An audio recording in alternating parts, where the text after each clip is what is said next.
Oh!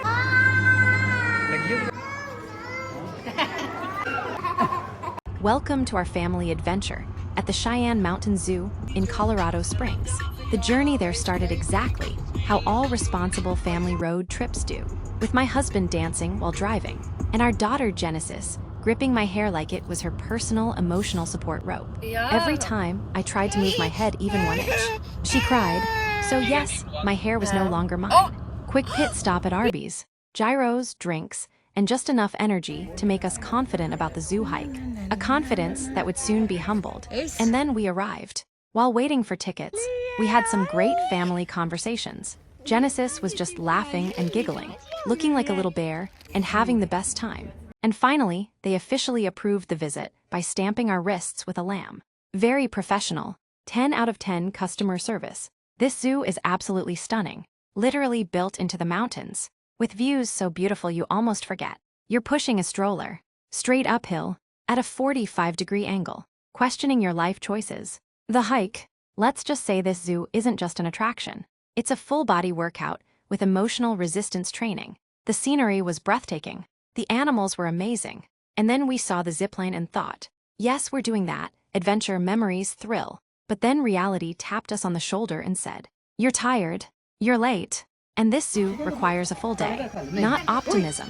Elijah was petting the chickens like it was the greatest moment of his life. Full focus, big smile, serious business. Back in Pakistan, petting chickens was just part of daily life. No excitement, no audience, no memories being made. But for Elijah, this was high-level adventure, like he signed up for the zoo and accidentally joined a farm experience. I kept watching him, half laughing, half proud, because out of everything at the zoo, the lions, the giraffes, the mountains, the chickens completely stole the show. Mostly though, I was just relieved he wasn't scared, and that we were leaving with the same number of kids we came with, and no extra chickens. Majestic. Then came the real adventure, trying to find the giraffe den. The zoo was huge. We walked so much it felt like a workout we didn't sign up for. And somehow, instead of giraffes, we kept finding everything else. Finally, we made it to the lion den. We pressed our faces to the little window, trying to spot him, and then suddenly, the king roared. His voice echoed through the whole place, deep, powerful, absolutely majestic. This huge lion started roaring like he owned the I'm telling you. That roar was not for the crowd. It was totally for Elijah. A man came over to feed the lion, and Elijah moved closer to the door so he could call the lion outside. He was laughing and saying Raja, which means come out in Urdu. He wasn't scared at all. It was just a joke to him. My brave little explorer, always ready for an adventure. It completely stole my heart. Watching the lion was so amazing. It was like watching a real king in action.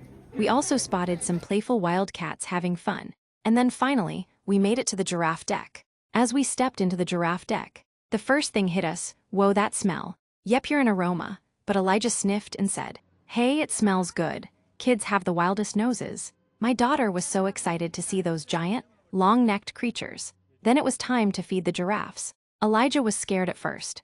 He held the lettuce like it was something scary and didn't want to give it to the giraffes. But finally he tried. When the giraffe's long, wet tongue touched his hand, Elijah jumped back because it felt funny. After that, Elijah wasn't scared anymore. He started feeding the giraffes happily and was really enjoying his fun moments. I was so happy to see him smile like that. Finally, we made our moody toddler happy. When the lettuce ran out, then he walked straight to the counter and bought more lettuce all by himself, like a little lettuce expert. When I tried feeding one, the giraffe licked my hand too. Ewa, not my favorite moment. But my daughter, she was a natural. She fed the giraffes like she was handing out snacks at a party, calm, confident, and totally loving. And honestly, Elijah was kept feeding the giraffes like a full-time little laborer. Those giraffes had him working overtime. Elijah just wouldn't stop. He was feeding the giraffes nonstop, even picking up lettuce from the floor like a tiny zoo helper, and handing it over like, don't worry guys, I got you.